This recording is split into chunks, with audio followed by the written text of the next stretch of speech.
Okay. Hi. I'm Maggie Lane. Hello. I am hosting the Women in VR panel. I'm not sitting at the podium because it feels awkward to me. And so that's my reasoning for that. My mother is watching right now in Connecticut, so hi, Mom. It's very nice to... I'm very healthy, don't worry, and I'm eating my vegetables. So here we are today. I'm actually standing in for Louisa Spring, who's been hosting this several years now. The Women in VR panel is really important because, I mean, even a couple years ago, the idea of women coming into tech was not an established thing. The ratios are pretty horrible in tech in general, about 10% female. VR's better. We're close to 30% now, but we still have a long way to go. And instead of patting ourselves on the back today, the ladies and I decided we want to really focus this panel on actionable change. What are the issues, and then actually how do we solve it? We're not going to be up here congratulating ourselves. I promise you all these women should be congratulating themselves. They're fucking awesome. I'm going to swear too. Am I allowed to swear? Great. Yeah, they're fucking awesome. They're all really amazing women. However, that's not what's important right now. Just being representation, just like we're all producers and look at the progress, it's not enough. If we're not lifting up other women, we're failing. So this is going to be, we're going to go for it in this panel because I wanted to go for it, and I think we should do that. We're going to do intros. I am Maggie Lane. I'm a journalist, writer, and producer for virtual reality, educational VR, narrative VR, and I like speaking in front of people. Okay, let's start. Hi, I'm Anna Rosa. I'm a co-founder of Visor.io, a Finnish company that is producing a web VR platform that makes it really, really easy for anybody without any programming knowledge to produce VR content. That is also shareable with Facebook or Twitter sharing or YouTube-style embeds. I have my background in advertising, in digital media production, but this is also my fourth startup, so I'm a serial entrepreneur.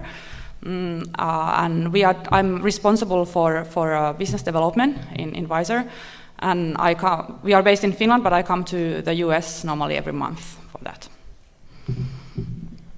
Thank you. Hi, my name is Evelyn Ouellet. I have a company here, a consulting company called Sephira Entertainment. I've been in entertainment marketing for over 20 years now. I work with large brands like Cirque du Soleil. I've worked a lot with Virgin in the past, and I'm currently working on a live action series called Spoilerland, a VR series, really exciting. I'm really glad to be here. Spoilerland, yeah.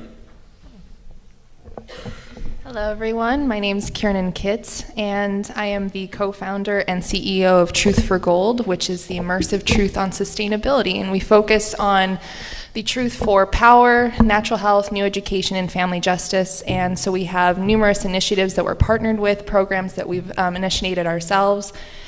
We do hackathons with the Columbia Memorial Space Center, a NASA VR hackathon. And I just got done traveling all over the world over the last 3 months on a VR music video that we're incorporating into our VR series for Akon. If you guys remember what he used to be, he is no longer that person. He is majorly influential and impactful with his Lighting Africa project, so we spent a lot of time in Africa. I saw what works in certain countries and what doesn't work in certain countries, so we're here to make an impact. Thank you. Cool. My name is Allison Nguyen. I'm the co-founder, CEO of My Dream Interactive. We make 2 products. One of them is a VR operating system productivity app, VR Toolbox. You guys can find out more about it on the website. And then I have a game called Candy Squad, and it's one of the first gaze-based, hands-free, mass consumer VR games. And I'm excited to be here. I started out as an engineer, studied at Stanford, and kind of climbed my way up and, interested in creating businesses, value, that type of stuff. hopefully I can add value to this discussion. Originally, when they asked me to be on this panel, I thought it was a little bit above my pay grade, but I will try my best to contribute to the discussion. Very good. This is why women should get paid more. Yeah. All right, cool. So it's been quite a couple weeks, everybody. So in terms of recent press regarding misogyny in the media, Upload, VR, Harvey Weinstein, it's been hella rough, as we say in Connecticut. So I guess the question that I have for you is, how have recent women stepping forward in droves? We know it's always happening, but now suddenly it's in the New York Times. How is that affecting kind of your day-to-day as a woman in VR? Recent press. Anyone can jump in. In a way, and I'm very positive, you're gonna notice that, I feel like it inspires me, because I feel like women are coming out and saying things that maybe were not said before. So obviously we don't want that to happen, but I feel like because we're finding out about it and women are speaking about it, that part I really like. So I think we're moving in the right direction. Okay. I would say women and men are all extremely talented individuals as long as they push themselves to be that way. And you can notice if someone is trying to suppress you, it can come at all different angles, and someone could look like they're trying to uplift you and tell them, look, I've done all these great movies, I can help your career. But when people do that, you literally find yourself starting to be put in a box. And you find out that this person now who you thought was trying to uplift you is actually trying to suppress you and use all of your talent for themselves. So this is something you extremely have to be aware of, extremely have to be fully in control of your own project, and make sure that no one can ruin it or affect it. So all of you ladies, all of you men, make sure that you are around people that fully uplift you and are not trying to suppress you. I think for me, day to day, I find that as an engineer, I tend to be quite negative myself. I will honestly give a lot more negative feedback than I do positive feedback. That's how I improve quality. That is quality control. I make products. I'm a pioneer in VR. I need to make it more usable for people.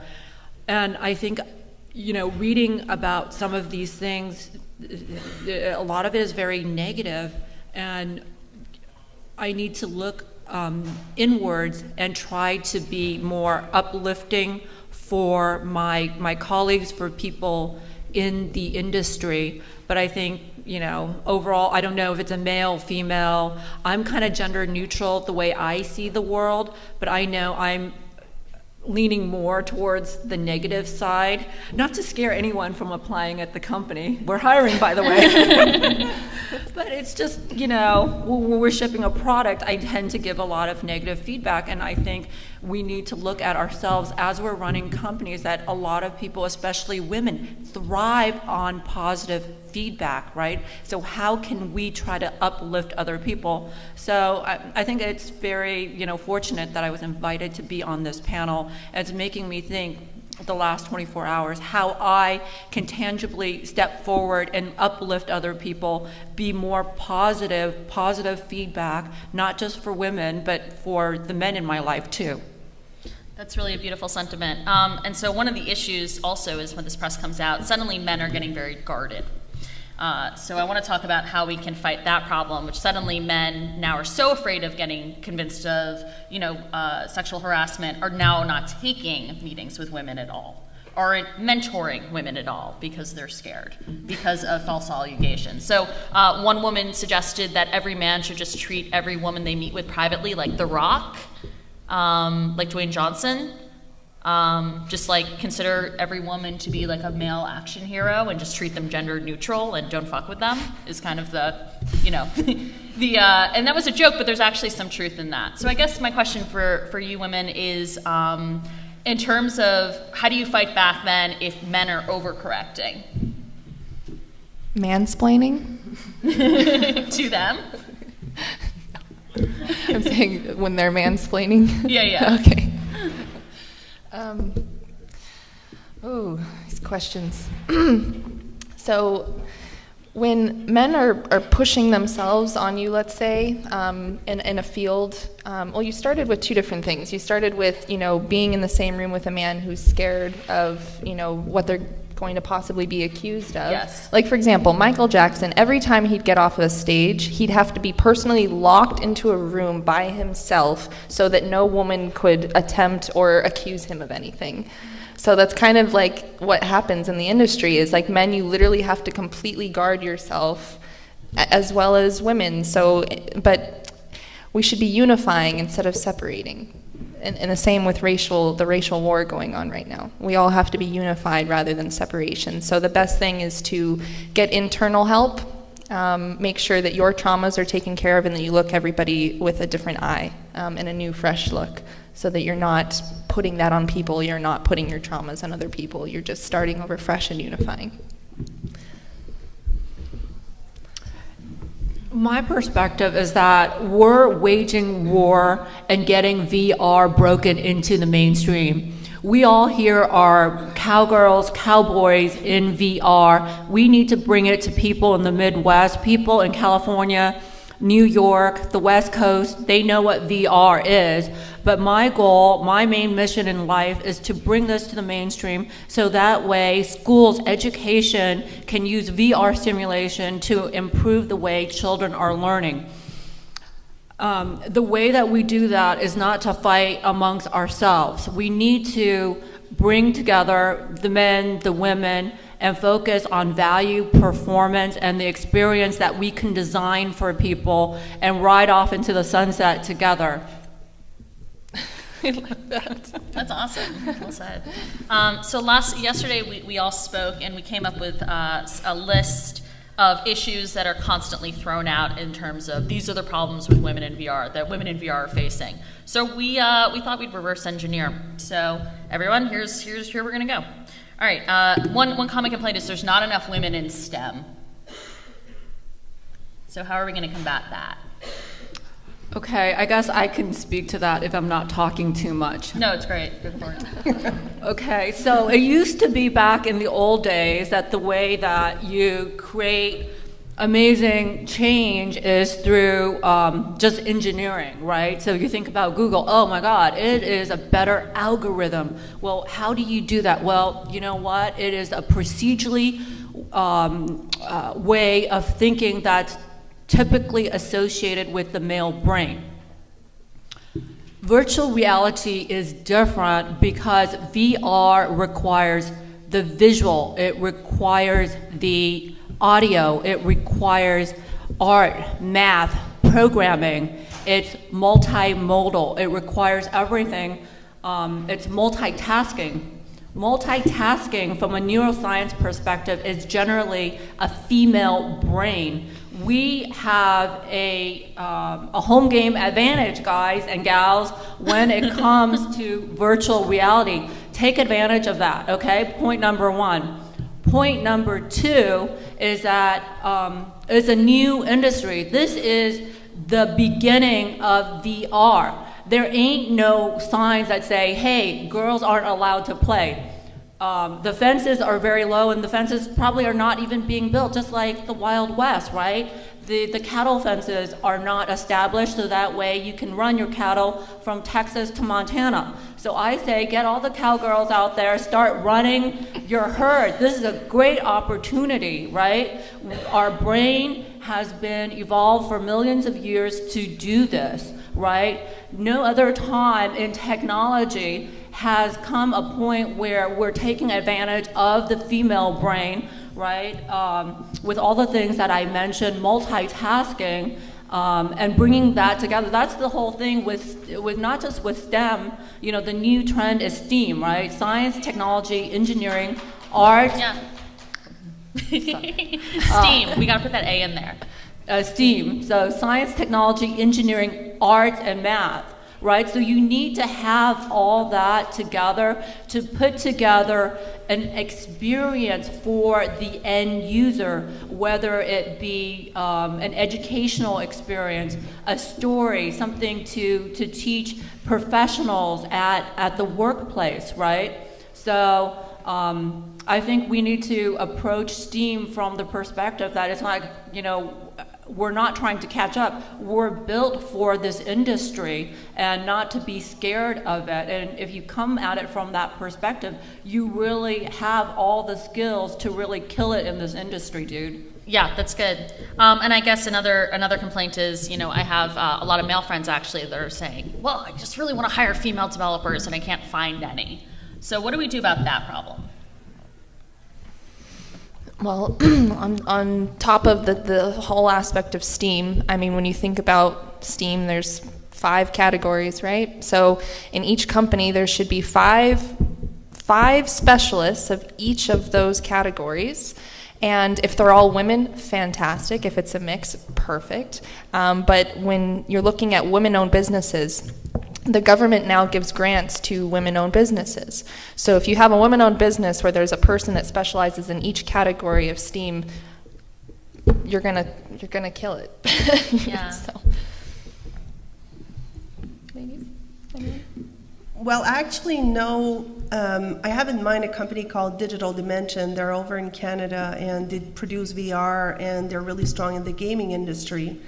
And they're really well balanced from what I saw between men and women. So I think if you really look for talent, you will find it. You will find them.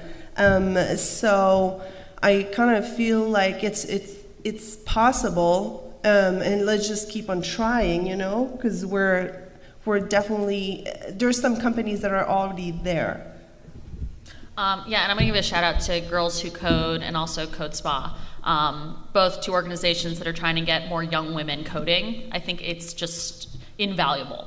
And the more that we can support young girls learning to code, in 10, 20 years, we're all going to be able to hire a lot more women to be engineers. And there is a need for it, as I'm seeing. It is hard to be balanced, so please, women out there, get into coding. Okay, so the other thing we talked about is lack of gender diversity in productions. Yeah, so I actually was going to speak to this. I told the guys. It's hard to make the pledge, but if you are going into a production and you're a female producer and every other person in that production is a man, you should not be shooting. You need to fight. You have to make that argument, and you have to make it a priority. I recently got approached with a female-driven sci-fi series. Very heavily female lead. It's actually one female character the entire game.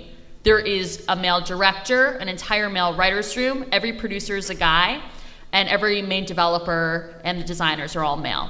So I am personally consulting on the project for free, for $0, in order to make sure that there's a woman's voice on it. Now, I'm not saying work for free, but I am saying that it should be alarming, disturbing, and a cause for action. If you have a production for a narrative story, especially, this is so obvious, but come on, guys, it's like a female-driven story, and there are no women involved with the production, it's gonna get weird. I call it the Salt problem. Angelina Jolie and Salt. Male writer, male director, felt really weird because they threw in a woman. It was supposed to be a male story. Versus Wonder Woman, which did much better, and then look at the team behind that. There is no greater predictor in return on investment in terms of productions than the number of women in high positions.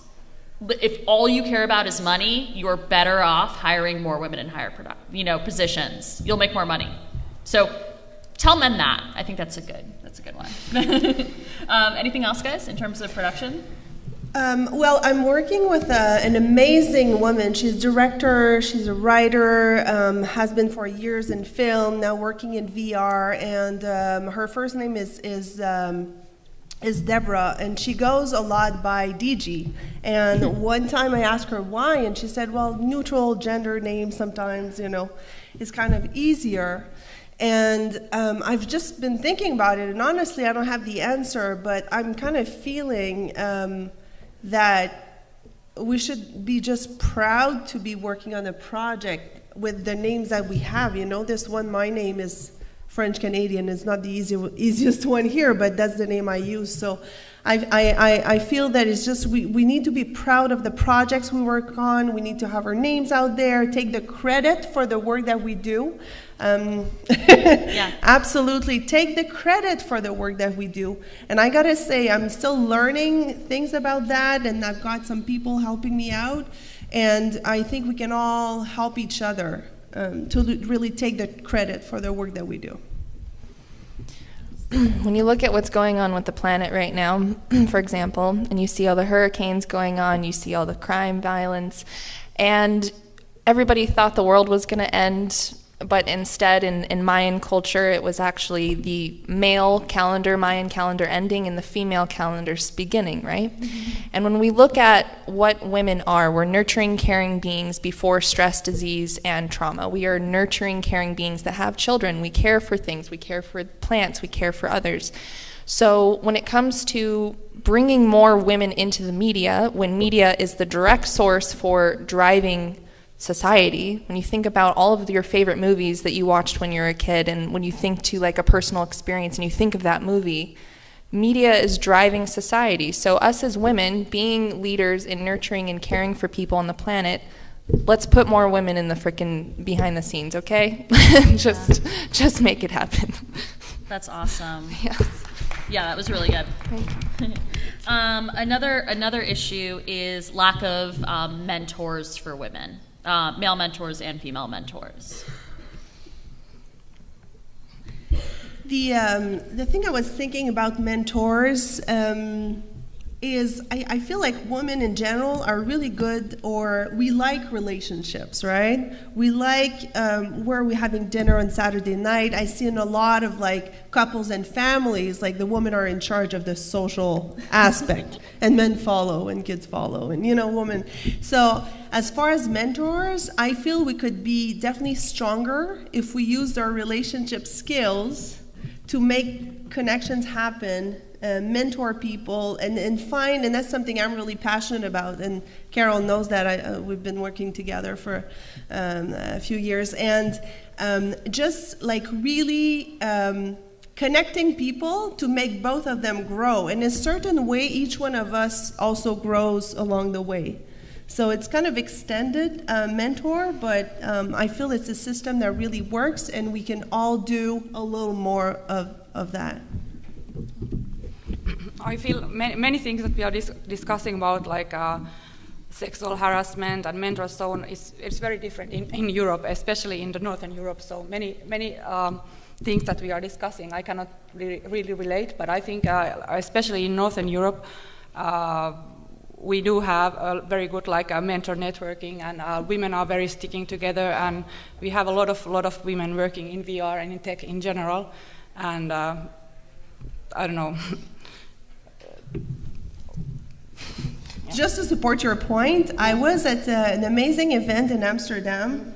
That was it's called Integrated System Europe. There was 75,000. There was lots of women there, yeah. And it was really good to see. Yeah, absolutely. And really strong women too. Very strong, yes, in a good way. Yeah. I've always had extremely brilliant men as my mentors in life, and 3 in particularly that I worked for many years with, and with taking on the knowledge that they had, working for Cisco Technologies, Apple, whatever it was, absorbing all of that like a sponge, and then able to teach everybody and anyone all the knowledge that I got from that person. And then I've also had phenomenal female mentors, especially in like the sustainability and spiritual sectors. And so merging the two, merging the original man's world, tech world, with the new coming of the feminine energy, and merging them together and putting them in the media. And she actually brings up a great point. In Northern Europe, that we don't have sexual harassment problem. What is that?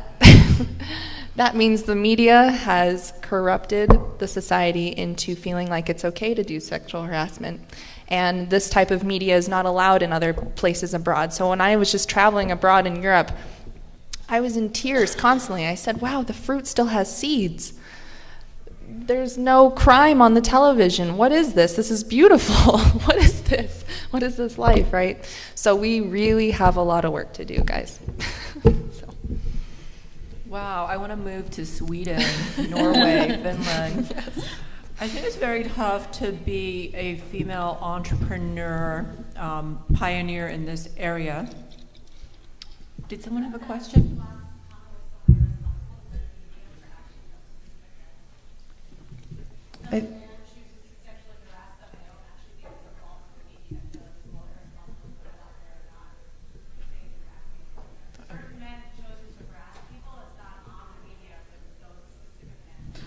Yeah, that's a good point. Someone in the audience, is that Joanna? Hi, Joanna. The idea, I'm supposed to repeat what you say because streaming people can't hear you. I'm not explaining your point to you. Just, yeah, and not do that. The idea, it's true. It's like we shouldn't blame the media. We shouldn't give men that out. Like, oh, well, men act this way in our country because it's all the media and it's, that's why it's happening. It's too easy and out, and it's not like it's not happening in Northern Europe because it's not on the media. There is no correlation between those two things. It really is a societal attitude, and it's not just about what media is out there. Because again, men should not have the out. It's like the short skirt argument or the she was drunk argument. It's not giving them agency in their own deplorable behavior in terms of sexual harassment or sexual assault, and that really isn't allowable. So maybe instead of a media thing, what if it's just a cultural thing? Yeah, Just a question. Yeah, I used to work with Italians. I used to have work with live in Spain, and I had a lot of problems working with men. But since I moved back to Finland in 2008, I have never had an issue with any man ever, like in this manner. We have a question. I'm breaking form, but why not? Yeah. Yeah, go for it.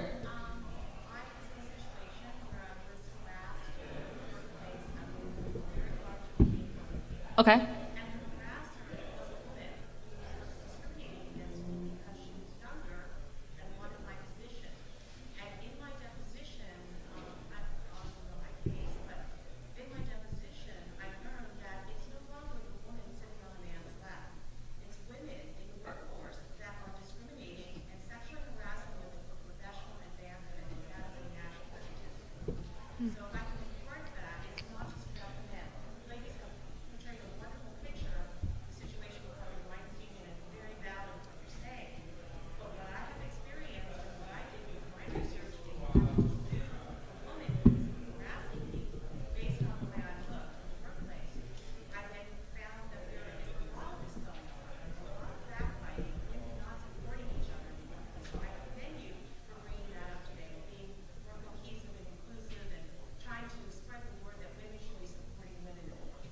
Thank you.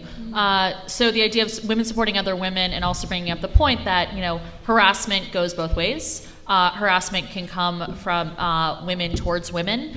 Sexual harassment can come from women towards women. It's not just a male-female issue. It's an everybody issue. But I will say, it sounds like what you're describing too. I mean, there's ageism, which is huge. I mean, look, we're on the young side. Look, like there's a lack of diversity on this panel. We're all young. I'm going to say we're all good looking. You guys are good looking. I'm not going to say that to myself. I look ridiculous, but no. No, in terms of thank you. No, but it's a representation issue. So yeah, I think ageism, and that's a different panel for a different time, is really bad right now, especially in tech. Ageism is bad. They talk about having a gray hair in your VC. They're like, you got to have a gray hair. You have to have one old person, but everyone else can be in their mid-20s. That's wrong. And it's like a token thing. So yes, harassment can come from many sides. And I think that's awesome. That's a really great point to make. Yep.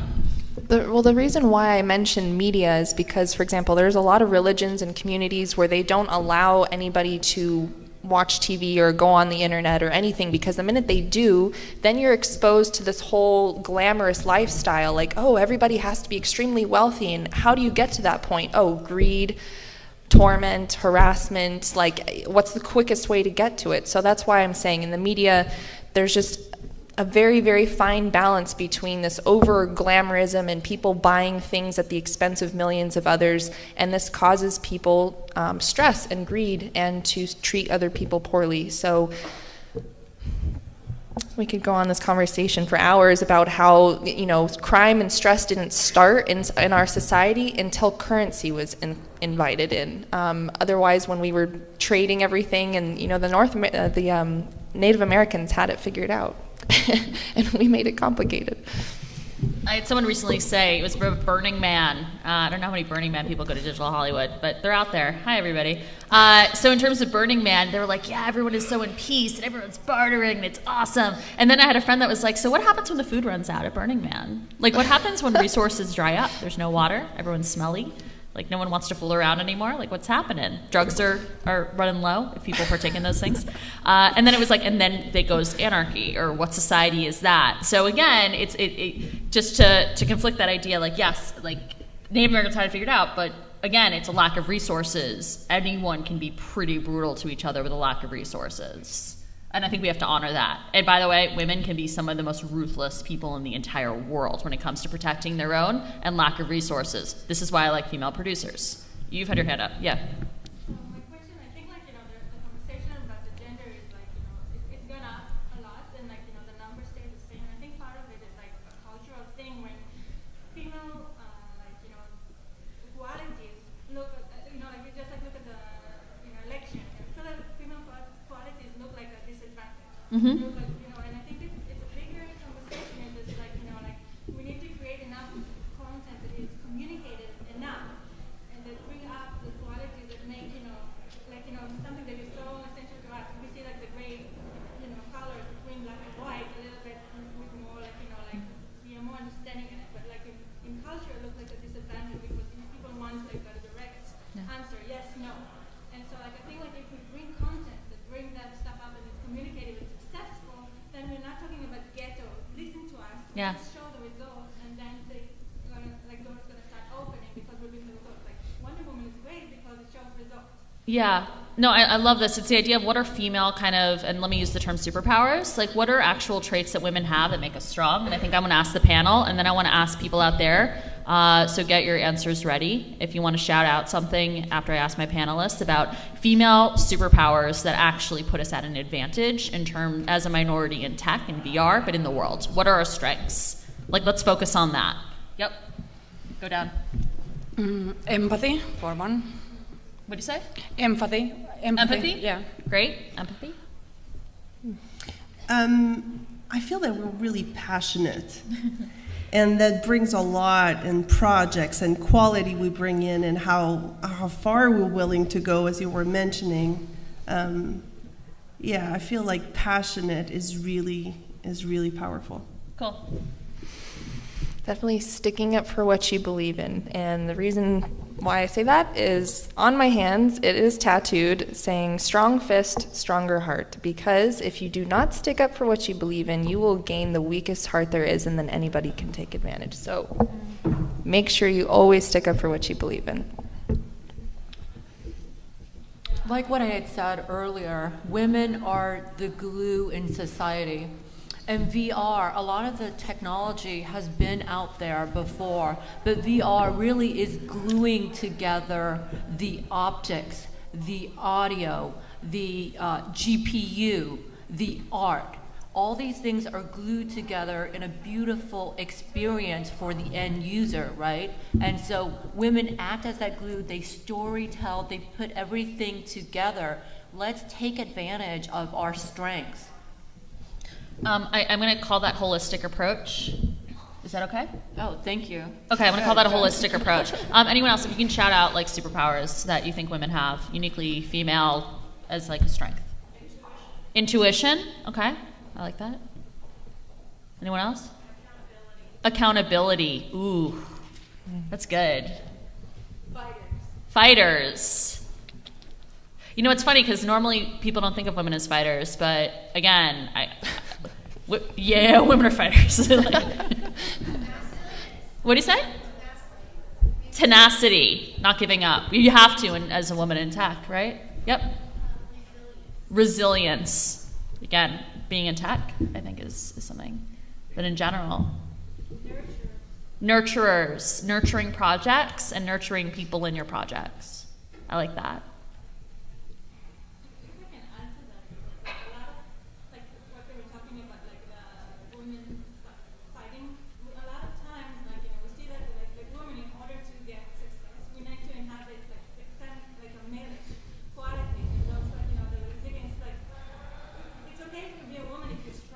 Yeah.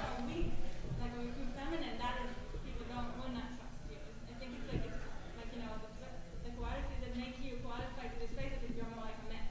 You have to be a feminine woman in those spaces. Oh, especially it's like early days of film. I mean, you hear from female producers that got started in all male rooms, and they succeeded because of having more male kind of energy. At least that's anecdotal evidence. I'm not going to say it's scientific, but it's anecdotal. And now, hopefully, we're coming to this, the new calendar year of women, where we no longer have to have masculine energy in order to succeed. Maybe we can take feminine energy and use the goddess kind of strength. And so men can be men, and then women can be women, and we'll just both be strong in ways that we want to be. Or if you're a woman that wants to have masculine energy, go for it. If you want to be a guy that has feminine energy, if you don't want to identify with gender and just want to be strong as you, that's great too. Okay, any other superpowers that women have? Because I have, hold on, no time. What do we got? Okay, cool.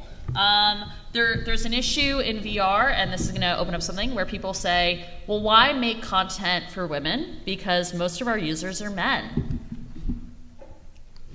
Well, I think for myself, for instance, it's very hard to find interesting VR content because I'm not interested in science fiction. I'm not so interested in spectator sports, and a lot of like content that you find in app stores is made by techie men for techie men. So I think you need a different kind of content to not only make women but also non-techie men and kids interested in VR content. But also you have to improve the discoverability of the content because things get lost in the mass of the content that there is. But for me personally, almost all the VR experiences that I have really enjoyed have been done by a female team, because I'm not a gamer and I'm not interested in the mainstream VR experiences. By the way, small note, 50% of users of PlayStation are women, everybody, 50%. How many games for PlayStation have you seen with female leads or that are made for women? Everyone that has been a blockbuster, but they're there. So we have to get those people into VR. So, but there's no content. But continue. I totally agree that the demand is there. So if the demand is there, it's kind of our responsibility to come up with content that will be interesting for women, for kids. And just as an example, I really saw that. We had a dinner one evening at my place, and a guy was there, the VR helmet, you call it? Headset, sorry. That's my French side. And then everybody started trying it, and the women loved it, and the kids loved it, and everybody was interested, obviously, in different content, but we had a good samples of different things. And as you know, it really tricks your mind. It changes your life if you've never tried it before.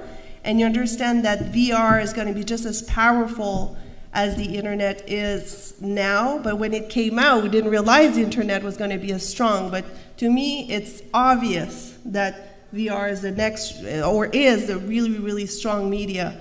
So I'm really excited about the fact that there's a demand for it, for all ages, men, women, because it's really an opportunity for us to create content.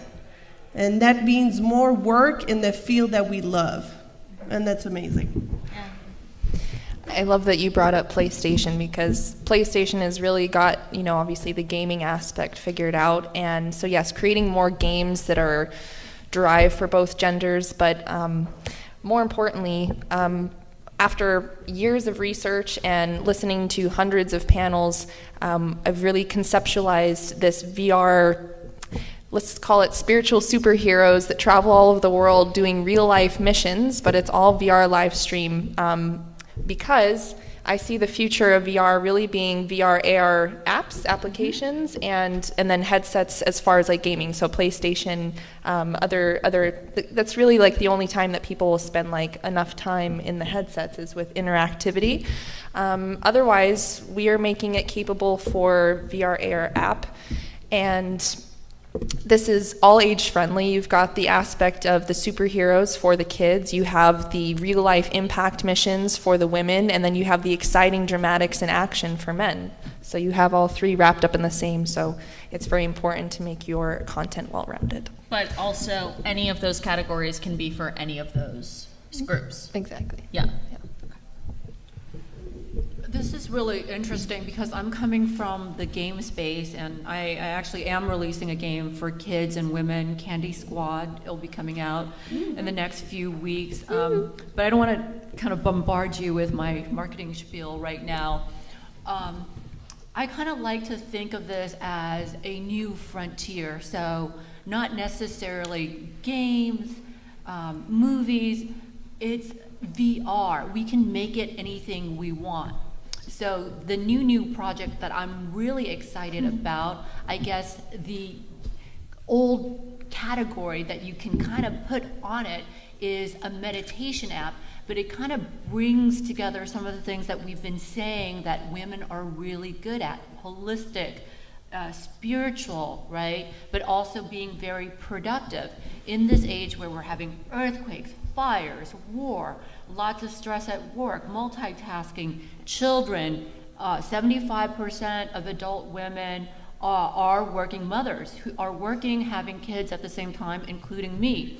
It is a highly stressful situation. People are overly medicated for anxiety, depression, being prescribed, being addicted, controlled by big pharma. What can we do in our area of VR and learn from gaming, learn from best practices in software? And I think it's just really an exciting time for us to kind of riff, right? And so I'm super excited about creating, and just wanted to share with you this meditation app that I'm doing in VR. And it's not cartoony like some of the other kind of like early VR apps. It's really very spiritual. It's coming from that kind of like feminine energy, but then drawing some of that, I guess, like masculine energy, kind of reflecting who I am. I don't know what it is, but it's very Zen Buddhist. It's, you know, this concept of one, not male, not female, not us versus them, right? Because that's contributes to the stress. Reading about Harvey Weinstein, reading about all this friction, right? Like how we can heal is really be one. Like what, you know, John Lennon said, imagine. And, you know, we can really be one, not in the physical world, but in the virtual world. We can be through the visualizations, through the guided meditation. It takes us through a journey, through our mind, through different parts of our brain, helps us to relax, let go, explore who we are, and forgive each other for the mistakes that we've made, that we're making, and how we can really come together. I'm really super psyched about this new project, and it's, you know, it's really, you know, one of my first projects that's coming from a very, very feminine side. Awesome. So also in terms of, you know, storytelling, we forget. We think of like men telling great stories. You know, storytelling was inherently feminine. If you think about Scheherazade in 1001 Nights, telling a story, basically, and this is the basic premise, but I think about it a lot, is women were, you know, the Sultan was marrying women, having sex with them, and killing them the next day. Great. So Scheherazade volunteered to be the next wife, but she knew she was the storyteller. So every night she left the story on a cliffhanger for 1001 Nights with the Sultan. So she saved other women's lives through her storytelling. because she kept telling the story, and he's like, oh, I can't kill her, I gotta figure out what happens next. Kind of like a Netflix, like pre-binge watching. And finally he was just like so in love with her, and then like suddenly, I don't know if I love the idea that like they ended up being happy, because I don't like her being ended up with someone who like kills women so readily. But, you know, there's something to be said for the idea of storytelling being innately feminine and about holistic and women being great storytellers. So I challenge everyone here and everyone in this room to remember that, the power that women have through our words. And there's a huge opportunity and power. So it's not just an app about shopping. It's not just like, ooh, you know, no offense to candy. I love candy. But, you know, think that women need bright colors or shiny or pretty. There's also some really gritty stuff that women love. Handmaid's Tale is not a pleasant experience. That show is a critical and financial, you know, monster. And that is not an easy story. But it is a uniquely female story. So I think actually, and I think the best way to get content that is for women is literally just hire more women in your writing team, in your producing, directing. Jessica Jones, every single episode next season will be directed by a woman, the first time ever. Ryan Murphy has a 50-50 pledge. 50% of his directors have to be women. And there's more, but these should not be anomalies. So to end today, I challenge the women on this panel, and I challenge all of you, if you want to share, to make a pledge for something that you're going to do going forward to help lift up other women. And I'll go first. In my productions going further, I pledge to do everything in my ability to hire a 50-50 gender split ratio, which, as you guys know, in VR is difficult, but I am going to pledge to do everything in my power to make that happen. And I also have a no-gun pledge. That is something that I established before, where I will not make a game where there are guns in it. This is something I will not do, considering the current climate in America. I will not glorify violence and give people the thrill of shooting a gun in VR, which is a little too real for my taste. So those are my pledges today. And let's go down the list. What pledges are we making today?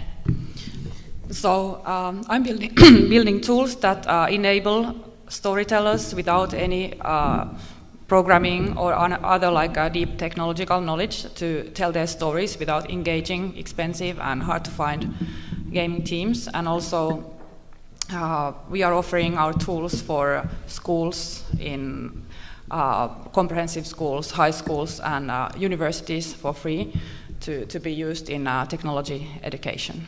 So lifting up other women through access to technology. Yes, and access of like tools to tell their stories in VR. Great, and for free. That's awesome. That's a great pledge. Okay. I'll go with something close to relationships that we were talking about earlier. There's two things. So I pledge to find a woman mentor for myself, because I believe, and maybe each one of you want to do that, if we all elevate our capacities, our strength, our ability to do more, we're all getting stronger, and there's a lot of potential here in this room. I feel it.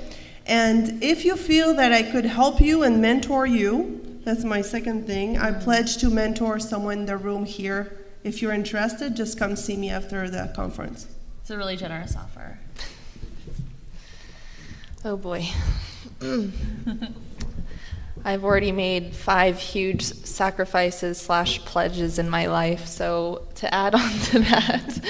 Does one already encompass? Oh, yes. Well, then name one of those. Okay.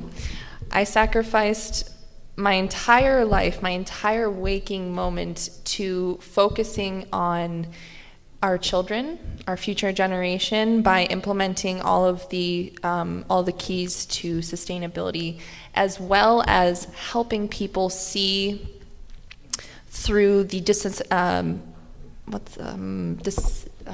everyone is desensitized. Everyone has been let's say, conditioned to crave dramatics. So I have also sacrificed all of my media, all of the potential of making huge amounts of income on, creating some murder flick or something like that, to bringing it to a level where our content is dramatic enough, but it doesn't glorify any crime. And so finding that balance, and so I pledge to only hire people in my company who also have the same mentality of sacrificing their own greed, their own life, towards helping as many children as possible. So I feel like that's a pledge towards to only hire people with like values that you hold dear. So sticking true to your guns in terms of your values, and then you also mentioned lifting up other women and also lifting up the ultimate woman, which is Mother Earth. Don't forget her. She's beautiful. Her. There's a reason why Mother Earth is a woman. Let's just say that. Wow, this is very beautiful and poetic. Like I said, it's above my pay grade. No, it's not. You should be charging more then. I'm trained as an engineer. Okay, well, I came in here just feeling like I do what I do, and that's my love. That's what I love. But it's really changing my perspective that, instead of just being these individualistic achievers, that, there is value in mentorship. I really like what Evelyn was saying about mentoring, especially, having a call out. People in this room, don't know if anyone here is an engineer or interested in STEM. If you are, I'm happy to mentor any one of you if you're interested in entrepreneurship. I have to run because I'm on the space panel at 3:30, but my email is sputnik@gmail.com, so you can drop me a line. You can drop me a line, and happy to chat, banter with you guys. Because we got a few more minutes and we wanted to open up to questions. I love those pledges, but I would also, instead of questions maybe, you can have questions. If any of you have pledges that you'd like to make today, again, pledges, if they fall through, it's okay, but in the mindset of a goal to work towards, of something that you can do to help all women in the technology community, especially VR and AR. Yep. Equal pay. Equal pay for women and men. And within productions and things that you do, but all over the board, to strive for equal pay. Yes, that would be great. Yes? I have a pledge and a question. Okay. I come from gaming and film making. It's still my story. So the pledge is to tell stories about women who are resilient, role models, tell women stories. That's something I've been doing for the last 5 years. Perfect.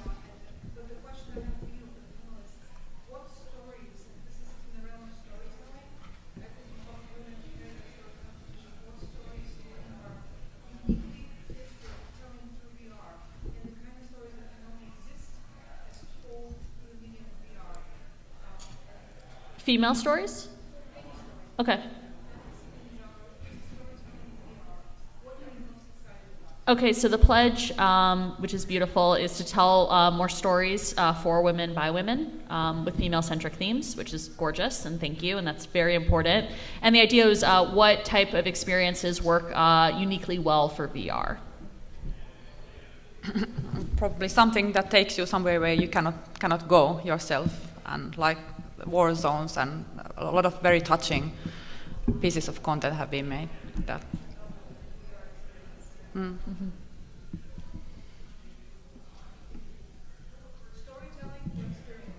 Yeah, I mean, I'll say magical realism is some of my favorite things in the world. I love fantasy, and that's my background. So anything magical that makes you feel magical should be in VR. It's just better. One thing I don't have an answer exactly to that, but one thing I love about VR is you can access a perspective that you've never had before in an environment that feels really real. And I think it can touch people in a really profound way. And so I'm thinking more in terms of maybe it's not a story, maybe it's an environment that we give access to that could like make the media in a way, the VR, change people's perspective on major issues. For me, I think it would be simulation. Simulation is the way we will learn anything in the future. It's experiential learning, and if you have that in VR with stereoscopic 3D, your brain cannot tell the difference between that and real life. We know that traditional education, lecturing does not work on kids or adults.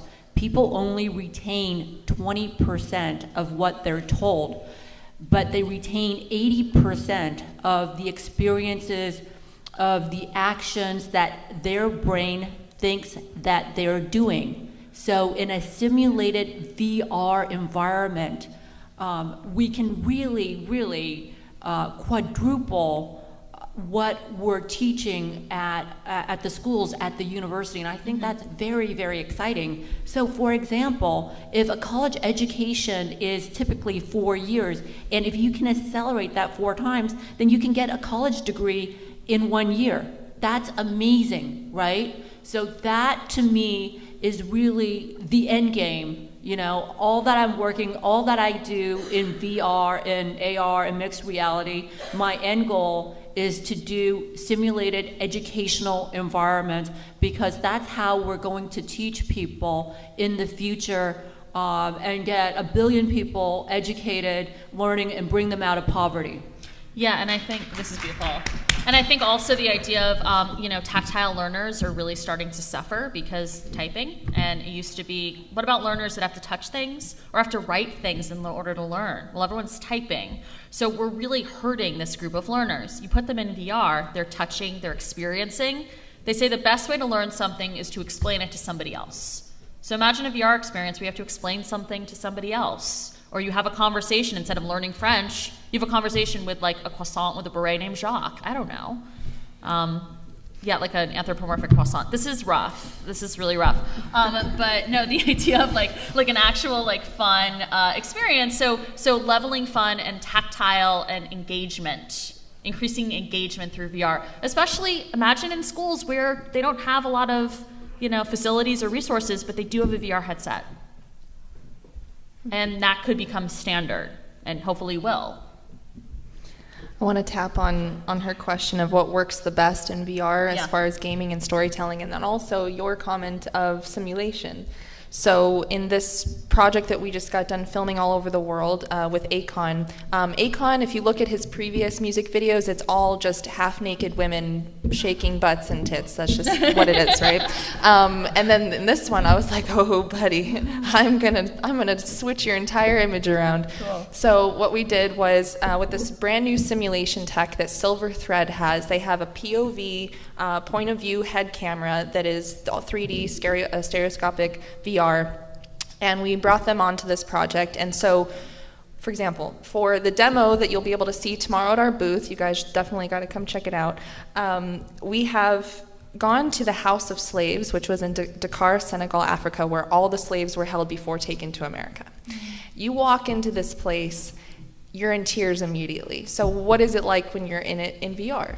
When you're in the body of a black person. So you are Akon walking down the hallway of no return, holding chains, and the demo currently doesn't have it, but we're gonna have reenactment videos playing on the walls. And then as you get to the hallway of no return, there's just a doorway that goes out into the ocean, which has nothing, that you're never coming back to Africa once you left that door. And so you're passing through the corridors, a room that's meant for babies, a room that's meant for able-bodied men, elderly women, all the different corridors. And so you have that passion, that emotion. You're immersing someone in pain, but also healing. And then at the end, we have our partner, Jamin, white man and a black man, holding hands in the doorway of no return on the outside when you're on the ocean. So we're unifying those two races in this piece. But then, next scene, I've got Akon's girlfriend in a bikini walking up to you, and she's seducing you. So what do you do with that intensity, but also blending it with what the society craves also? So blending two things. You don't want to make it overly intoxifying. You want to also blend it with Hollywood superficiality also. Or also, like, if that's your jam, like, go for it, Like, if you want to walk around a bikini, like, go for it. That's what we fought for. Like, yes. And you can have both and still be making, conscious content. So I guess we have like time for like one more question. If anyone has one more question, anybody? Any other questions? Yeah? Uh-huh.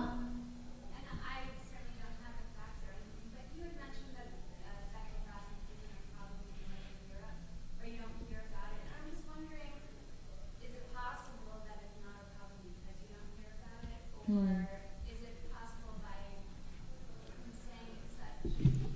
I don't know. I'm not saying that it's not a problem. It certainly is a problem in the U.S., but it's also problematic the way we're talking about it in the U.S. where now.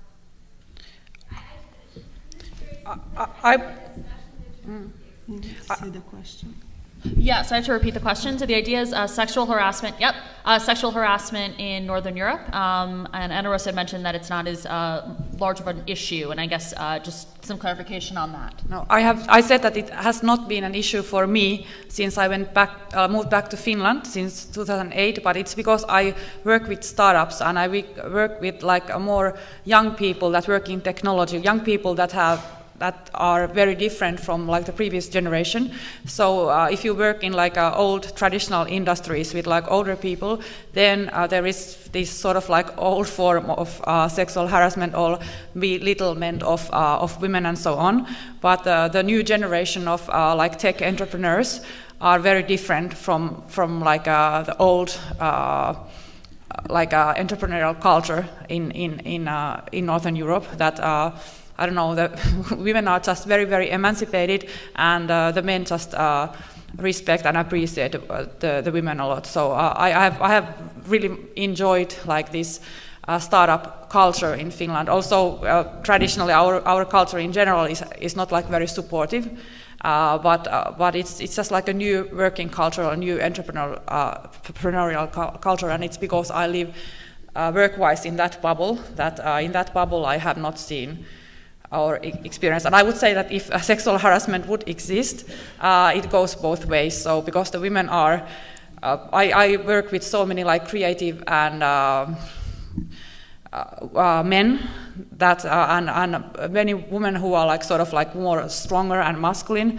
So there is not such a difference. There's much more like a personal difference between people than between the genders. And I guess, yeah, that leads to just the final point before we close, which is the most important thing, one of the most important things for a woman in this industry is male allies. So I commend all male allies, and there's a lot of you, that stand up, that educate, that are playing a part in this, and instead of just, ignoring the issue, because it's not really your issue, you're making it your issue. So thank you to allies for this. And also, us coming together is never going to be more important in this industry, in all industries, and I think we're all gonna, the lifting all boats, right? The rising tide lifts all boats. So thank you guys so much for being here, and thank you so much for your pledges, and for tackling some tough questions today, because this was not an easy panel. So yeah, thank you. Thank you. All right, and we're available after if you guys have any questions.